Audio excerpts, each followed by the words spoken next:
The aroma of caramelized onions drifted through the kitchen, mingling with the faint trace of lemon from the freshly mopped floor.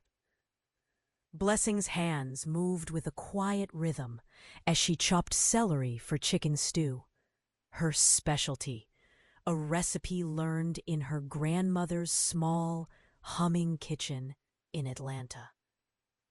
The house around her was grand, old but full of warmth, and on Tuesday afternoons, sunlight slanted through wide windows, catching the steam that rose from simmering pots. Blessing was new here, just about 6 months on the job, working for the Turner family, a prominent name in the city's legal circles.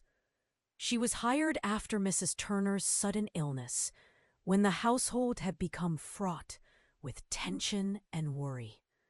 They needed someone reliable, and Blessing's reputation preceded her, steady, honest, and fiercely protective, especially of children. Today seemed ordinary. She whistled low under her breath as she worked with careful hands, keeping the kitchen in order, every spoon and glass in its right place. She liked the steady predictability of the Turner house. But marble counters and bright copper pots reminded her that here order reigned.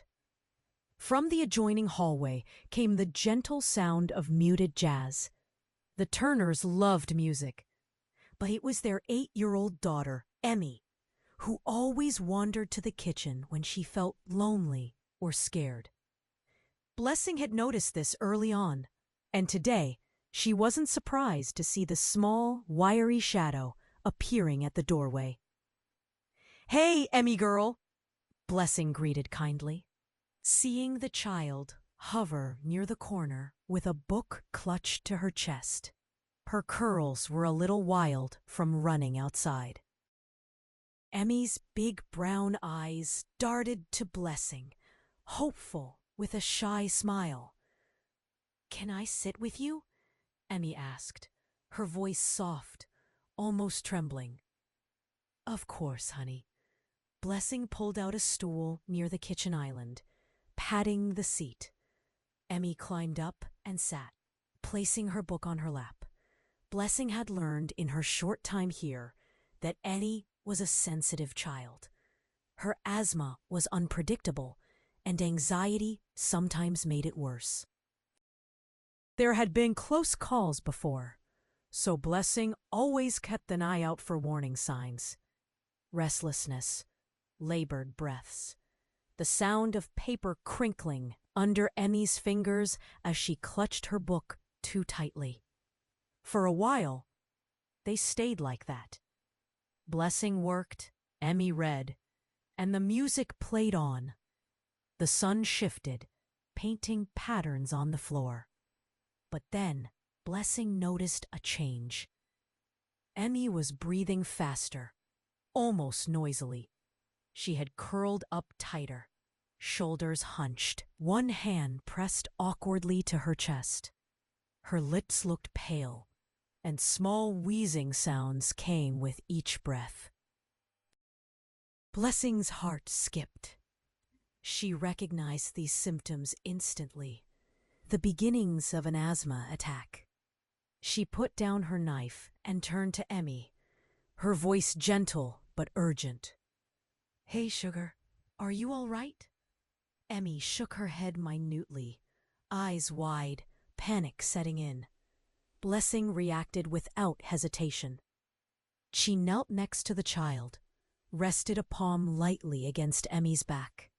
The girl was trembling now, breaths coming shallow and short. "Emmy, where's your inhaler?" she asked. She'd seen the blue medical bag before, usually tucked in Emmy's backpack, a precaution, Mrs. Turner had said. Emmy pointed a shaky finger at her backpack hanging on the kitchen chair. Blessing moved fast, retrieving the bag with practiced speed, unzipping it, and finding the inhaler. She knelt down, keeping her own breathing calm to avoid frightening Emmy further. "It's okay, baby. We're going to breathe together. Ready?" Blessing said, voice soothing like a lullaby. Emmy nodded weakly, and Blessing situated the inhaler, pressing once, then again. Emmy took small, ragged breaths, desperate, but trying to follow Blessing's instructions. "That's it, sweet girl. Nice and slow," Blessing coaxed, holding Emmy steady, making sure the medicine went where it needed to. After a minute, the color started coming back to Emmy's cheeks. Her breathing evened out, the wheezing lessened, and her grip on her book loosened. She looked up at Blessing, eyes wet with relief. "Thank you," she whispered. Just then, heavy footsteps echoed through the hallway. The kitchen door swung open and Mr. Turner strode in, a tall, serious man with a lawyer's presence and concern etched deep in his brow. He stopped short at the scene, Emmy cradled in Blessing's arms, inhaler in hand, eyes full of unshed tears. For a moment, nobody spoke. Mr. Turner stared at them, the panic rising in his eyes. "What happened?" His voice was tight, fear barely under control. Blessing straightened, but didn't let go of Emmy.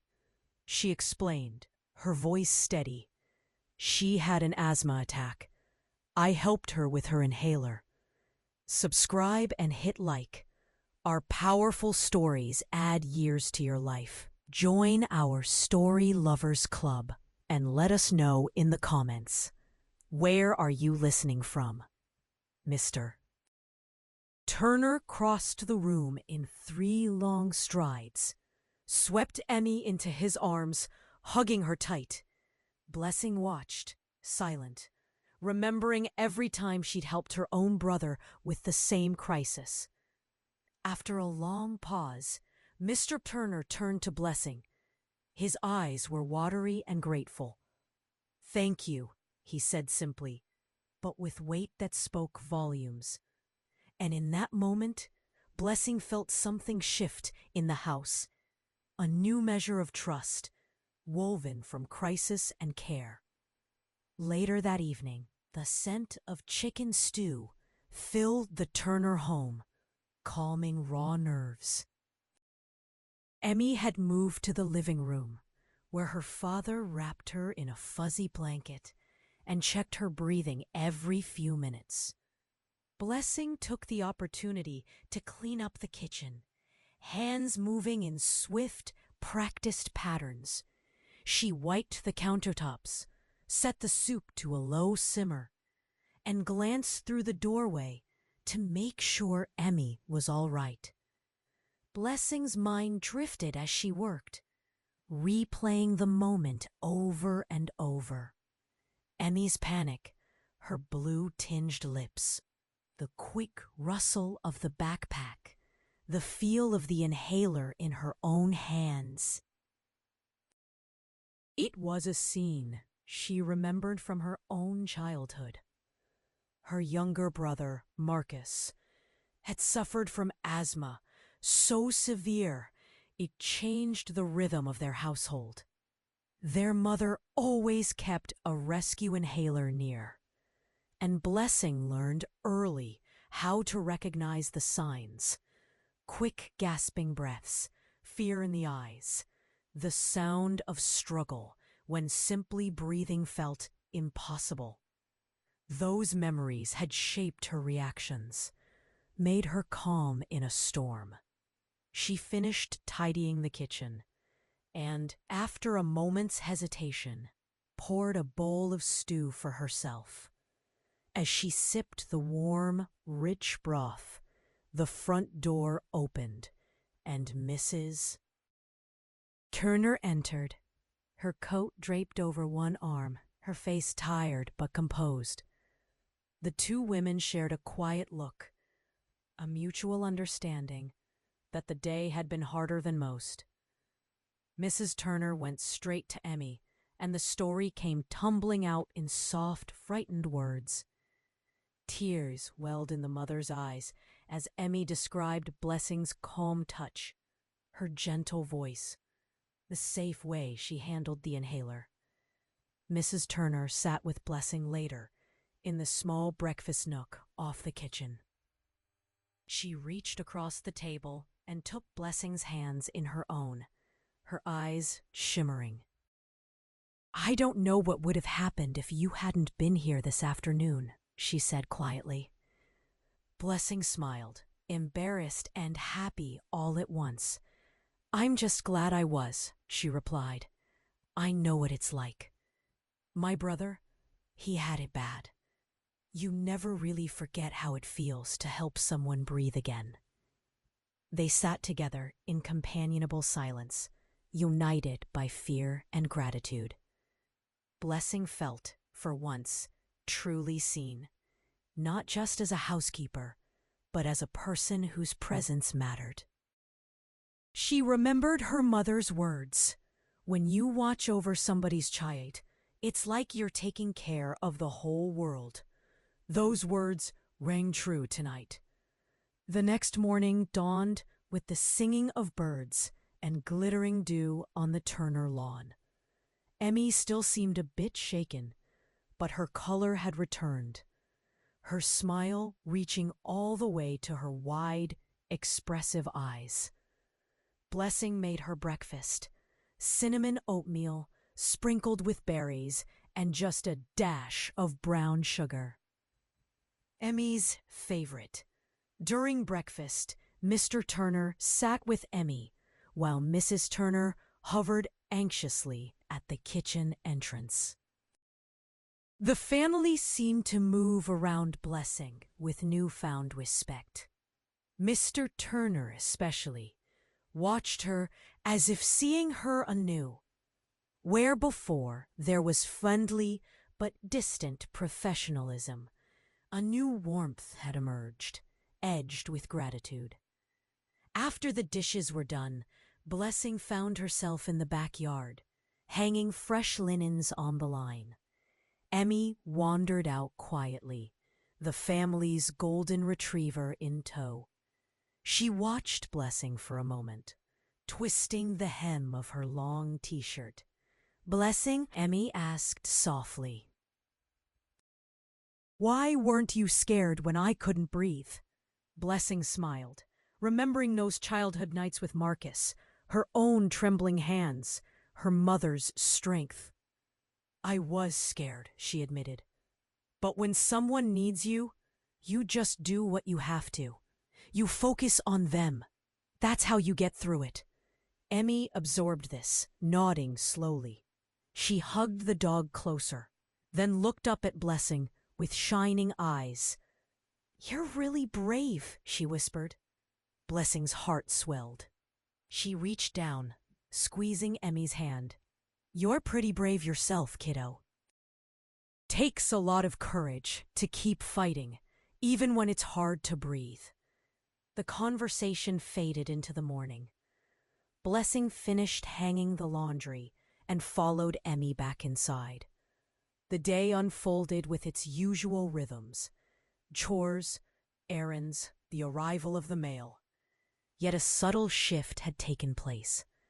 The Turners now treated Blessing as part of something larger than the hired staff. She belonged, not just because of what she did, but because of who she was that night.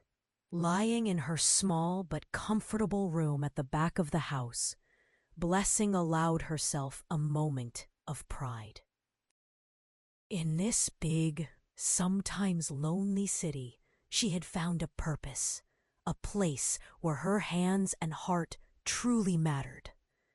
She would never boast about what she'd done, but she would never forget Emmy's grateful hug or the feeling of being trusted with so much. She drifted to sleep, with Marcus's laughter echoing in her memory, and when she woke, she was ready for whatever the day might bring. The week after Emmy's asthma attack passed in a special kind of quiet. There were whispered conversations behind closed doors, gentle glances exchanged over morning coffee, and a new pattern of looking after one another woven into daily life at the Turner home. Blessing noticed Mrs. Turner checking Emmy's backpack herself each morning, confirming the inhaler was always in its pocket. Mr. Turner made time to walk Emmy to the school bus, something he hadn't done in months. In little ways, the household moved closer together. Blessing continued her work, keeping the home running with seamless efficiency. She shined the glass table in the dining room, folded laundry, and prepared meals that now felt like offerings, not only to the family, but to their sense of safety and belonging. She sang softly, songs her mother had taught her, old spirituals like Swing Low, Sweet Chariot, letting the warm notes float through the air. Emmy seemed to drift toward the kitchen even more often now, seeking comfort in Blessing's stories and quiet strength. One rainy afternoon, Blessing sat peeling potatoes for stew when Emmy wandered in, wearing rain boots much too big for her feet. She giggled, dropping them with a heavy thud, and climbed onto her favorite stool. "Did you sing when your brother was sick, Blessing?" Emmy asked, curiosity coloring her tone.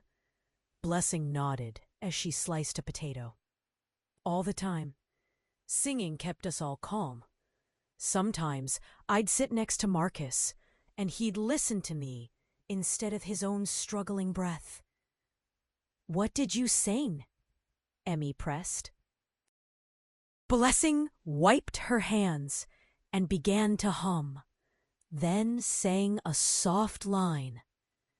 "There is a balm in Gilead to make the wounded whole."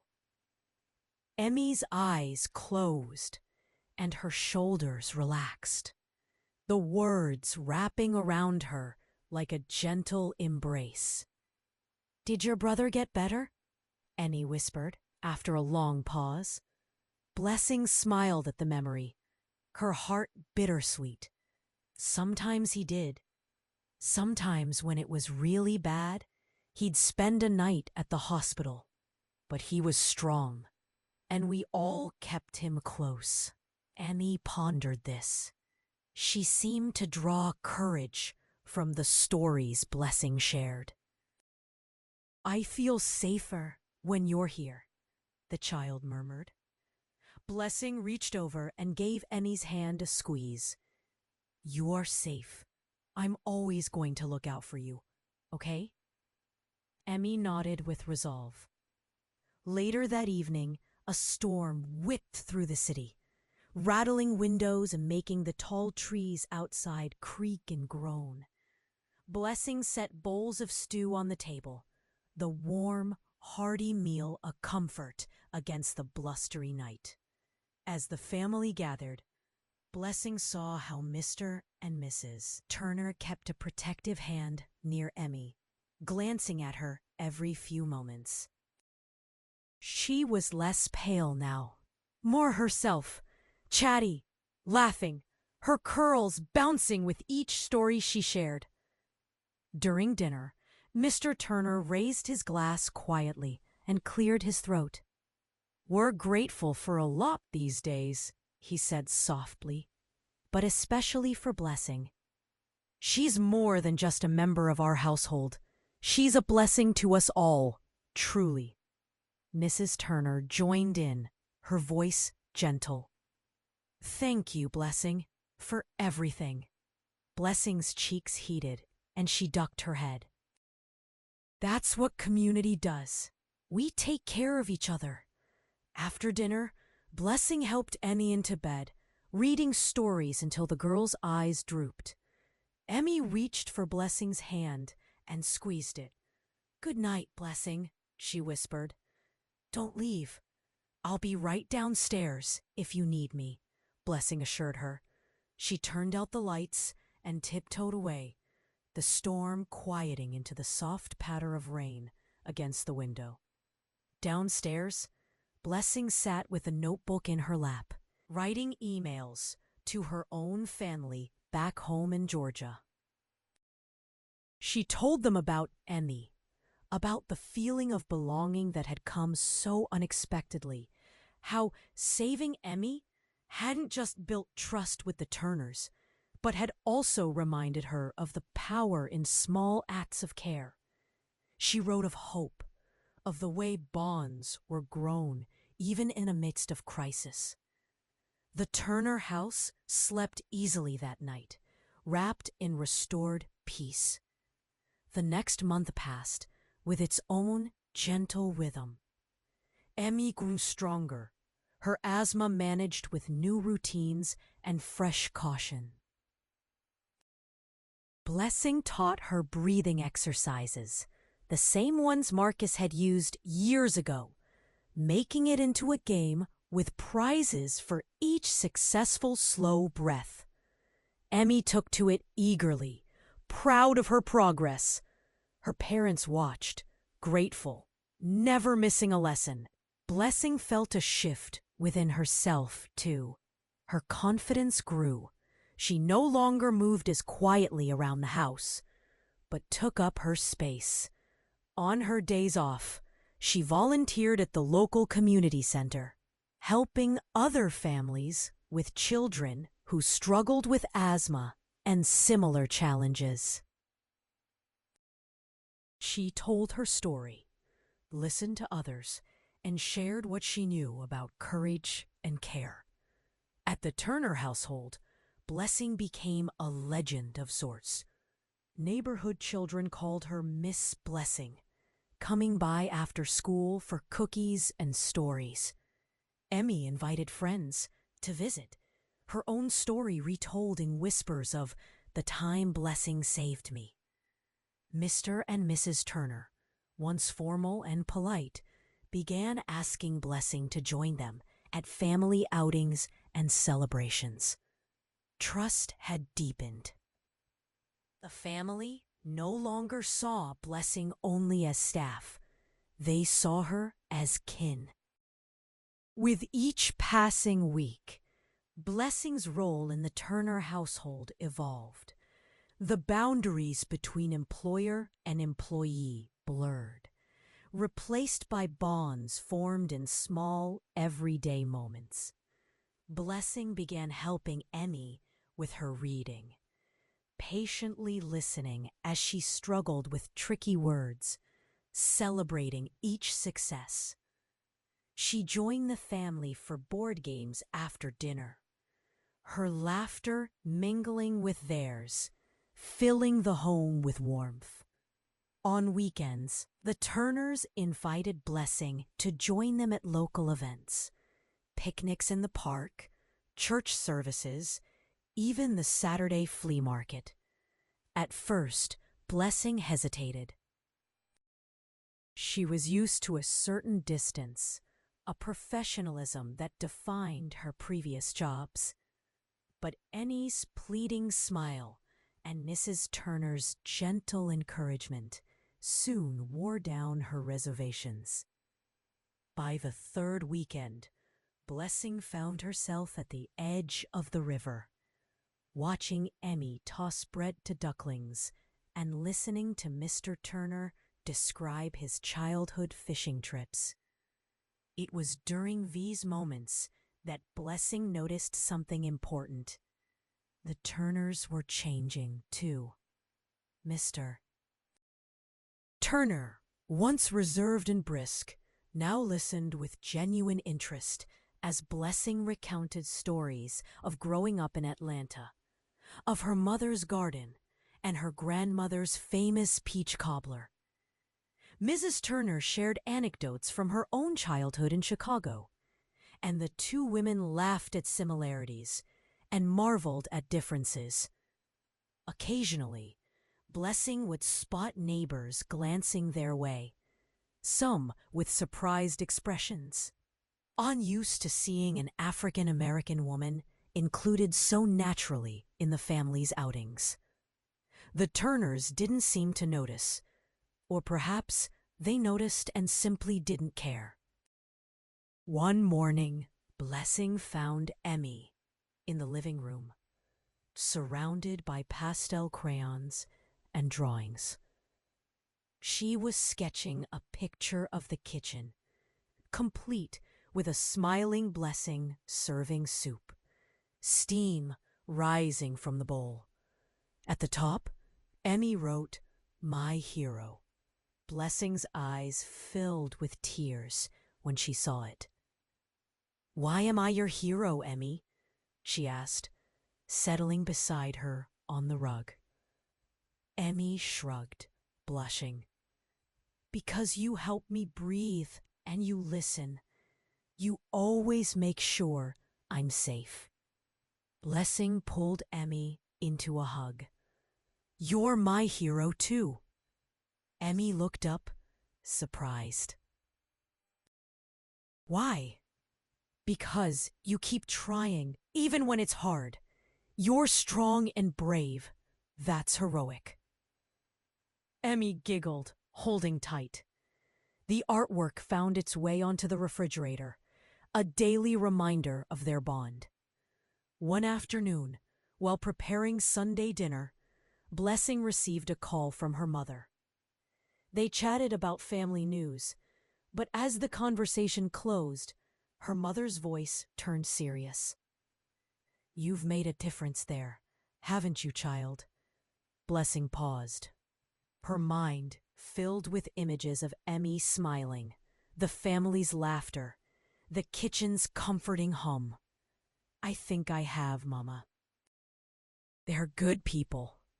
Sometimes you don't expect to be seen, but then suddenly you are." Her mother was quiet for a moment. "It's important to be seen, especially by those who don't always look. You keep showing up, Blessing. You shine your light." Tears pricked Blessing's eyes, but she smiled and promised she would. That evening, Mr. Turner asked Blessing to join the family at the dinner table. The meal was loud, filled with stories and jokes, Emmy's laughter ringing out. Blessing felt the warmth of belonging settle deep in her chest. For the first time, she found herself talking easily, sharing jokes from her own family, recipes, and dreams for the future. As dinner drew to a close, Mrs. Turner stood up and raised her glass. "To Blessing, who has saved us more than once, and who makes our house a home." The family echoed her words. Blessing looked around at the faces smiling at her, their trust, their gratitude, their affection, and realized that she was no longer just an employee. She was family. But beyond the laughter and comfort, Blessing remained vigilant. She kept Emmy's inhaler close by at all times, reminded her of breathing exercises, and advocated for doctor's visits when necessary. Knowing Emmy's triggers, she tailored her cooking to avoid allergens, educated the family, and sometimes stayed up late reading medical articles, determined to keep giving Emmy and the Turners the best she could. Her dedication didn't go unnoticed. Mrs. Turner confided one evening, "You understand Emmy in ways we sometimes can't. I hope you know how grateful we are." Blessing squeezed her hand. "She's easy to love. I'd do anything for her." And so the days passed, each one weaving Blessing tighter into the fabric of the Turner family's lives. Summer arrived in the city with rolling heat waves and the constant hum of cicadas. The Turner backyard, shaded with old oaks and dotted with bursts of hydrangea, became the heart of their home. Blessing led Emmy and her friends in water balloon battles and impromptu picnics under the trees. The block's children learned quickly that Blessing's freezer always held a stash of homemade lemon ice, and soon shouts of "Miss Blessing" echoed through the yard as they raced to her door for treats. One afternoon, neighborhood mothers brought coolers and folding chairs, turning the backyard into a festive gathering. Mrs. Turner introduced Blessing to each guest with pride, declaring her the glue that keeps us all together. Blessing accepted hugs and compliments graciously, sharing stories and recipes that made even the most reserved visitors warm to her. For many in the neighborhood, Blessing's presence challenged old patterns. Seeing an African-American woman so integrally woven into a prominent white family reignited conversations about race, belonging, and community. Some neighbors were quick to accept. Others seemed to watch reluctantly from their porches, uncertain in the face of change. Blessing had grown used to navigating these divides. She understood how subtle the lines were. Lines not just about skin color, but about trust, history, and who was allowed to belong. Her own family's past was marked by both hardship and resilience. Her great-grandparents had left rural Alabama for Atlanta during the Great Migration, searching for dignity, work, and freedom. Her mother told stories of marches and church gatherings where hope was nourished like precious seed. Blessing felt that legacy echoing in every kind act. Every moment she proved herself worthy, not just to the Turners, but to their wider world. On the last Saturday of July, Blessing invited her brother Marcus to visit. He arrived with his wife and their 2 rambunctious sons, laughter bubbling over as they piled into the kitchen. Marcus hugged Blessing tight, his breath easy now, a miracle she never took for granted. The Turner family embraced Marcus warmly. Over barbecue and peach cobbler, the families swapped stories and compared childhoods. Emmy sat sandwiched between Blessing and Marcus, eyes shining as she learned more about Blessing's life before she'd come to the city. Marcus described Blessing's childhood courage, how she'd saved him countless times and never let him give up. "She's always been the hero," Marcus admitted, squeezing Blessing's hand. Emmy grinned. "She's mine, too." Blessing blinked back tears, feeling the grace and weight of Marcus's words. As evening fell, the families gathered on the porch, sharing songs beneath the purple twilight. Marcus's sons led everyone in singing "This Little Light of Mine," voices rising together, transcending every barrier. Mrs. Turner, emotionally moved, took Blessing aside after the guests had left. "I want you to know, you're truly part of our family.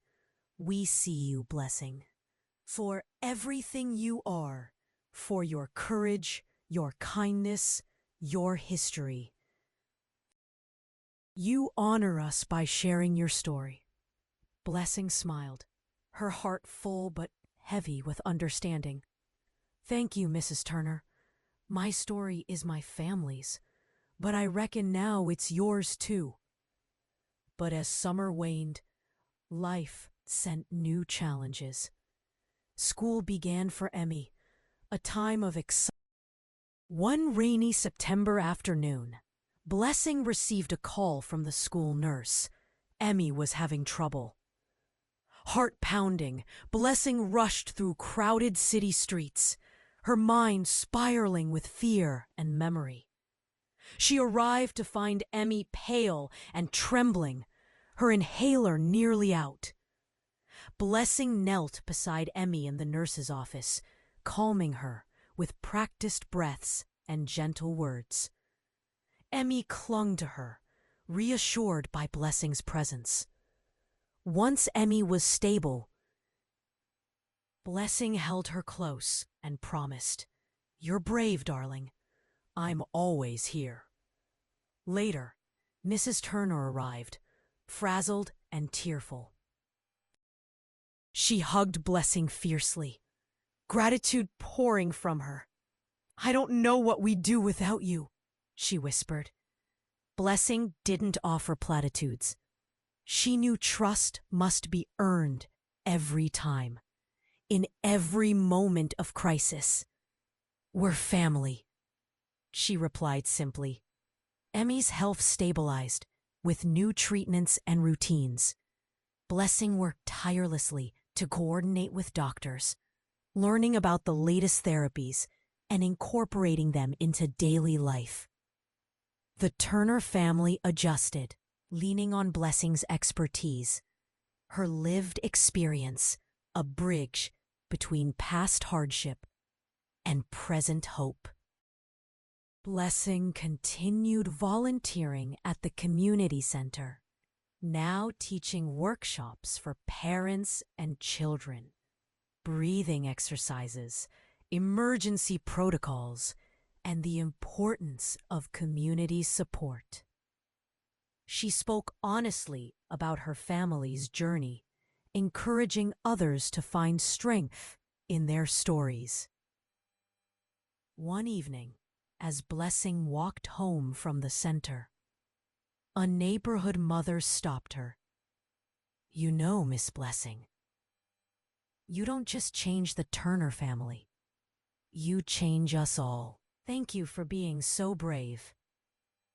Blessing smiled, humbled and blessed by the words. "Bravery's a gift we all share," she replied. "Sometimes it just needs a little light." As fall winds danced through the city, Blessing knew her place in the Turner family and the wider world was anchored now not by necessity, but by love and history. Autumn swept through the city in a rush of golden leaves and brisk, hopeful air. In the Turner home, Blessing sensed the settling of change, a deep, abiding trust, nurtured by months of crisis and comfort. Emmy grew taller, her laughter fuller, her breaths easier. Blessing's days now included school drop-offs, evenings filled with homework help, and quiet talks over mugs of rooibos tea with Mrs. Turner as the sun slipped behind bare branches. One Saturday, the Tomers hosted a gathering to celebrate Emmy's progress and the coming Thanksgiving. Friends and family filled the house with warmth and noise. Mrs. Turner made a toast that echoed through the crowd, her voice clear. "This year, our greatest gift is the people who show up and care. Blessing, you have shown us how love can build a family from the inside out." Heads nodded in agreement. Blessing felt the familiar blush on her cheeks, met with Emmy's shy grin and Mr. Turner's proud gaze. Later, as dishes were cleared and laughter faded, Blessing stood by the kitchen window, watching the flicker of jack-o'-lanterns down the street and feeling the gentle hum of belonging in her bones. After the guests left, Emmy pulled Blessing into an impromptu dance in the living room, their feet scuffling on the rug. "You're my family," Emmy said, her voice sure and bright. Blessing bent down, meeting Emmy's eyes. "You're mine too." Winter arrived, cold but gentle. The neighborhood felt changed, more welcoming, More aware, Blessing led a new asthma support group at the community center, drawing in families from every corner of the city. The Turners volunteered more, offering donations and time, inspired by Blessing's example. Even the neighbors who had once watched from their porches now smiled, greeting Blessing with appreciative nods as she walked Emmy to the bus on frosty mornings. One evening, Blessing received a letter from her mother back in Atlanta. Inside, there was a photograph of Blessing as a child, holding Marcus's hand, smiling at the camera's uncertain future. Beneath it, her mother had written, "Your light reaches us all." Blessing pressed the photo to her heart, tears warming her cheeks. And as the year wound down, Blessing reflected on what she built, not just comfort, but connection. She understood now that families weren't enclosed by blood or borders. Families were forged in patience, in courage, and in the faith that showing up for each other could change everything. On New Year's Eve, the Turners gathered in the living room, their hands entwined. Blessing raised her cup with theirs. "To new beginnings," she said, "to breathing easy, to being seen." And together, surrounded by the light they'd kindled, the family stepped forward into the gentle promise of the coming year.